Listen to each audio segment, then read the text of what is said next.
Hi, Thor. 3. Let's get into murder. Welcome back to 8-Bit Entertainment. I'm Captain Paul. That is Fajardo. What's going on there, Fajardo? Chilling. Our Timothy Lagoon could not make it today, so we're going to be doing a show without him. And Nightwish fans, you love us, you hate us. Sometimes you would even date us. But let's get into another Nightwish video. Before we get into the video, if you aren't subscribed already, please make sure to do so. We bring a lot of reactions. We try to upload a reaction a day, if not more. But without further ado, let's get into Nightwish. And actually, before we get into Nightwish, anything else to say here, there, Fajardo? Love us this time? Please, I can only take so much cyberbullying. So, Nightwish, Amaranth, English is not my strong suit, and let's get into it.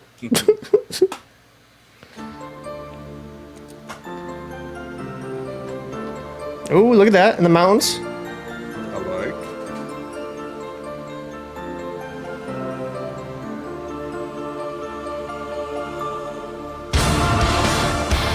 Ooh.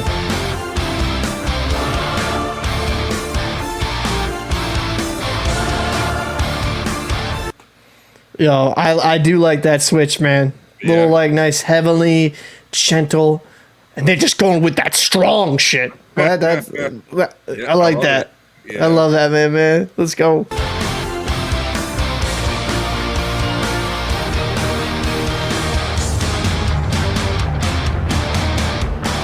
Baptized with a perfect name, the doubting one by heart, alone without himself.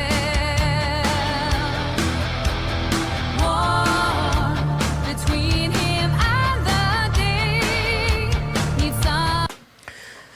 Have to pause it for obvious reasons, but man, she has such a nice voice. You know what I mean? Yeah. Like, I feel like she can switch into so many different styles. Yeah, You know what I mean? Yeah. Well, the good thing about this is that they are always they're always finding good singers to replace the lead singer, because I believe this is a different singer. Yeah, than the one currently. Right, exactly. And they always find these women that have these amazing voices that just fits what they're doing, and it's hard to, in essence, but I mean they keep on doing it, and it sounds great. I mean, yeah, and the music video looks pretty cool. I'm not gonna lie. Yeah. Someone to blame. In the end, little he can do alone. You believe but what you see. You receive but what you get. Carries the one that never fading rain in your heart. The juice of snow white sorrow. Carries the one that hiding amaranth in the land of the daybreak. So, I mean, what do you think is kind of going in here? You give me the description of the lyrics and stuff like that. You are the music producer here. You are the magical wizard. Well, I mean, first of all, referring to something I said a little while ago, they get all these women that have these wonderful voices, right? But if you notice, her style is a little bit different, right? Yeah. She has even her performance is different. Like, she has more movement to her vocals, more movement to her body as she's singing, and the music kind of sounds a little bit different because it caters to her vocals, which is pretty dope. As far as like the video itself, obviously up in the mountains, it seems like an angel has fallen. These guys have found her, and I'm wondering what they're gonna do with her. I mean, let's keep going. I'm gonna a couple seconds back. Let's just keep going.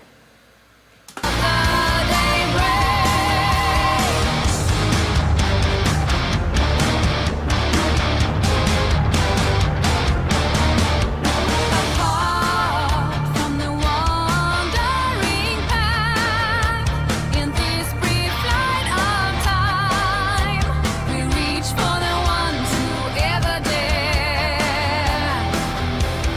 You believe but what you see, you receive but what you get. I mean, I think that's true in a lot of life. Like, you know, you kind of give what you get out of life, right?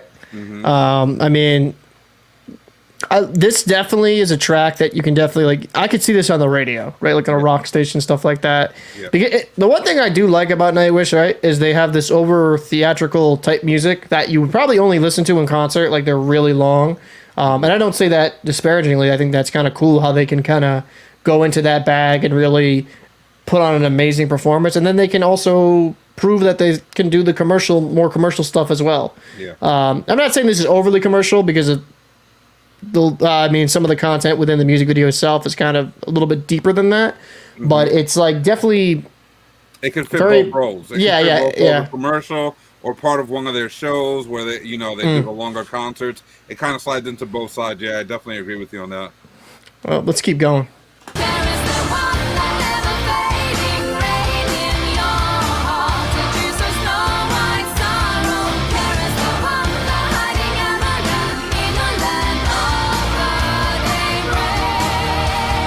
There is the one that never fading rain in your heart. It Jesus no white sorrow. There is the one that hiding amaranth in a land of burning rain.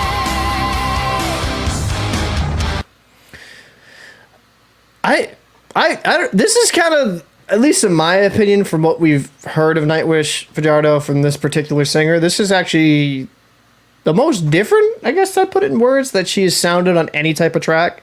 I like it. It's like a different change of pace. You know what I mean? Because I feel like with Nightwish, they can release a lot of heavier music, and it's definitely got a little bit of heavier influence in there. Like the instrumental on this is great with the drums. Like, you know what I mean? Like it brings a different more energy. She brings a different energy. It's a little more popping, a little more lively. And again, I think it has to do with her vocal switches. You know, because she goes high, high, and then up. You know what I mean? And then she comes back down. Like she just plays with her vocals, and she doesn't miss a beat, and it sounds really good. And I think it adds a different type of life to the track itself. Yeah, that's a perfect way to say it. It kind of breathes more life into the track. I actually, that's a perfect way of saying it. And this is why he is the music producer and I'm just the plebeian. So let's keep going. Reaching,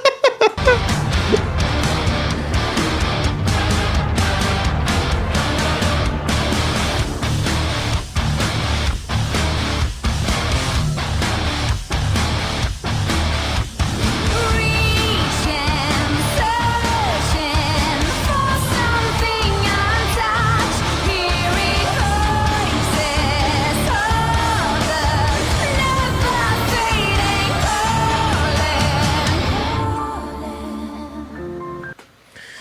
I mean, this is kind of interesting, right? In the music video, having, like you said, Angel falling down, them bringing it back to the house. I'm assuming trying to help her. mend. Yeah, help her mend. I mean, they get such a cool. They get a lot of cool imagery within their music videos. They can do some really basic ones that are nice and just simple. But I mean, I've seen some of these music videos get pretty intricate. It's just, I mean, it's kind of nice to see that the music video actually have some production value put into it. Yeah, for sure. Let's keep going. There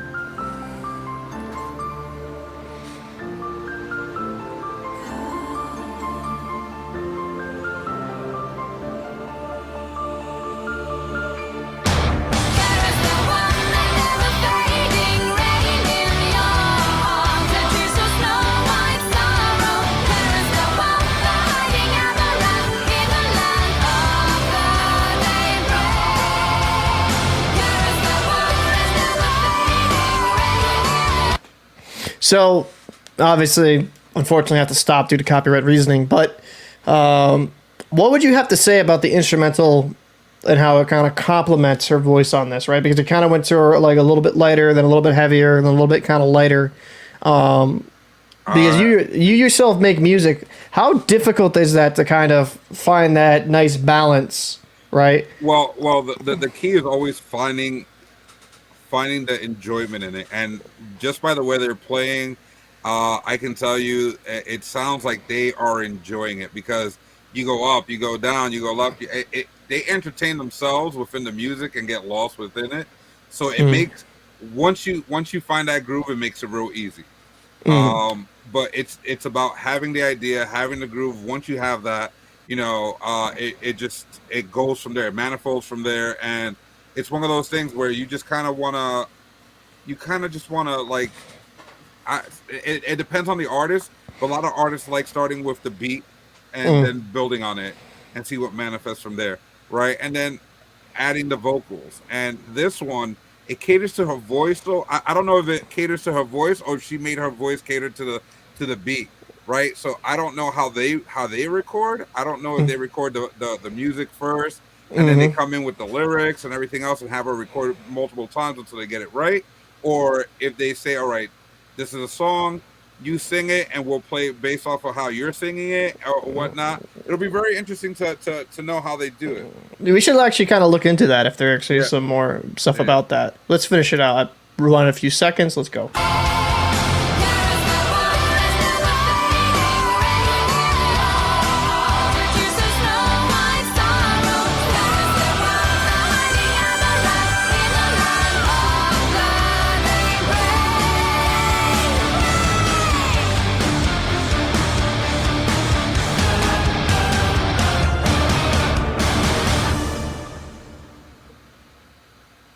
So that's crazy imagery, right? Because you essentially you burnt down the house that you're healing the angel in, right? Well, it looks like the village had a problem with the kids saving the angel. It looks like maybe in the past they have either a town law or something like that, or they've had an issue before where they've tried to save them. Maybe it didn't work out so well for them, or whatever the case is. It looks like it was one of those things that the people saw as a forbidden thing to do, and the kids, not knowing better, they took in someone who was injured, whether it was an angel or not. They brought her to the house. They were trying to help her, and as soon as they were getting her better, the town came in. They took them away and all this stuff, set the house on fire. Like, we're not supposed to do this. This is a sin, kind of thing.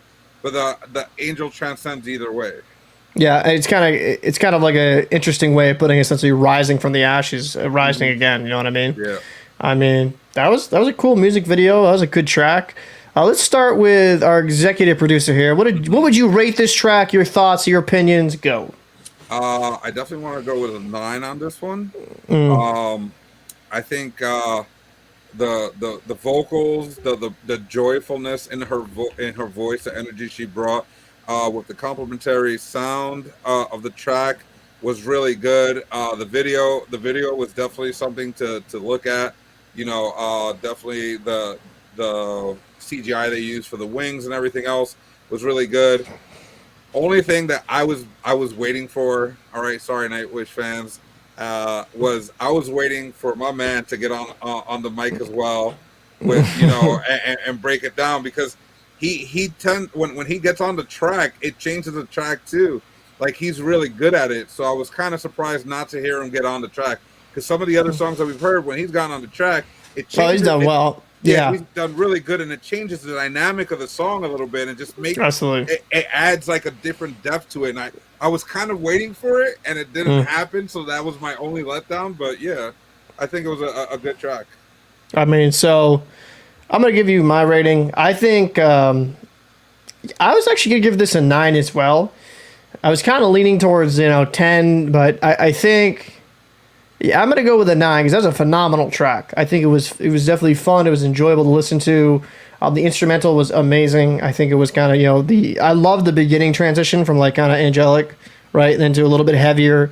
Her voice, this is probably one of my favorite vocal performances from her. My opinion, just because it was such a different change of pace, more energy in the track, at least in my opinion. The music video was cool, and I think especially for the time that was made, that was some good effects. So yeah, I enjoyed this track. This is something I would definitely come back and listen to. I'd put this on my my phone, and like when I'm going for a run or working out. Well, I can't run right now, but when eventually I can run again, work out and stuff like that. I'd definitely put this on the old iTunes. So yeah, 9 for me. It was a phenomenal track. So, anything else to say before we get out of here? No, not at all. So if you enjoyed this video, please make sure to like, comment, and subscribe, and put some suggestions down below in the comments section. We take all comments and we take all suggestions. We put them on a notepad, and we try to get to all of them when we can, because this show is run by the fans and run by the commenters, and we definitely want to cultivate like a lot of people that really enjoy different genres of music and have them all come together. So for the 8-Bit Critique, I'm Captain Paul, that's Fajardo, and we will see you in the next episode. Peace.